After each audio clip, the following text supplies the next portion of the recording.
আরমান সাহেব গুম ছিলেন, গুম যখন ছিলেন তিনি জালিম ছিলেন, কিন্তু এই আরমান সাহেব গুম যখন ছিলেন তারপরে এখন যে পরিপূর্ণ জালিম হয়ে গিয়েছেন সেটা আমরা জানতাম না। আমরা জানি 5ই আগস্টের আগে এই শিবিরের নেতাকর্মীরা ছাত্রলীগের সাথে অনেকেই ছিল, অনেকে ছাত্রলীগ করেছে, ছাত্রলীগের পদে ছিল, একসাথে থাকার কারণে আচরণগত সমস্যা রয়ে গিয়েছে। যদি 5 তারিখের আগে ছাত্রলীগের পরিপূর্ণ বিচার করা হয় এবং ছাত্রলীগের সবাই জেলে থাকে তাহলে শিবির আজকে নেতৃত্ব শূন্য হয়ে যাবে। শিবিরের অনেক নেতাকর্মী জেলে থাকার কথা। নন ইনভার্টার এসির দামে ঘরে আনুন বিদ্যুৎ সাশ্রয়ী ইনভার্টার এসি।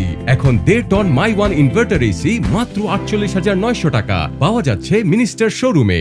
কারণ 5 তারিখের আগে তো আপনি অপরাধী ছিলেন, 5 তারিখের পরে আপনাদের আজকের শিবির রূপে আবির্ভূত হতে দেখেছি।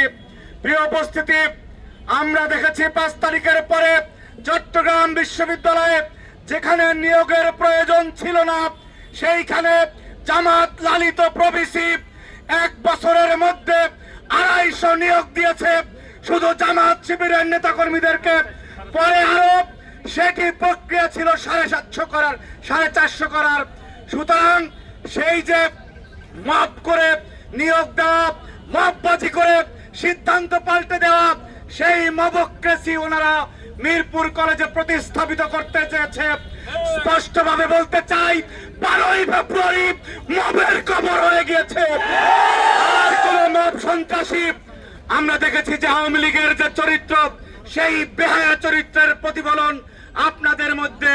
কারণ মিরপুর কলেজ থেকে যখন আপনাদেরকে ধাওয়া দিয়ে সাধারণ শিক্ষার্থীরা বের করে দিয়েছে এরপরেও লজ্জা থাকা উচিত। আর কোথাও যদি এই মব সন্ত্রাসীদেরকে আপনারা দেখেন ছাত্র দলের উপরে, ছাত্র দলের নেতাকর্মীদের রাকিব নাসিরের পক্ষ থেকে স্পষ্ট বার্তা, এই মব সন্ত্রাসীদের ঠ্যাং ভেঙে দেবেন ইনশাআল্লাহ। বাংলাদেশে আর কোন মব সন্ত্রাসকে আমরা প্রশ্রয় দেব না ইনশাআল্লাহ। পাশাপাশি আজকের আরমান সাহেব যে কাজ করেছেন, আরমান সাহেব ওনার কর্মকাণ্ডে পরিপূর্ণভাবে জামাতের চরিত্র প্রতিফলিত হয়েছে। এই কাজটি জামাত করে থাকে। বক্তব্য শেষ করছি একটি জাতীয় রাজনীতির বক্তব্য।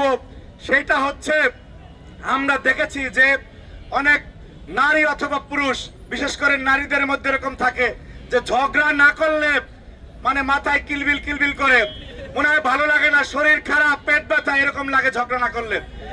আজকে জামাতের চরিত্রের মধ্যে ঠিক সেই অবস্থা দেখতেছি।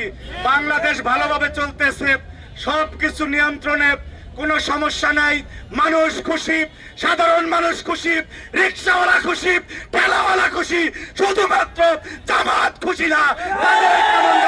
কিলবিল কিলবিল করে, পরিস্থিতি ভালো লাগতেছে না।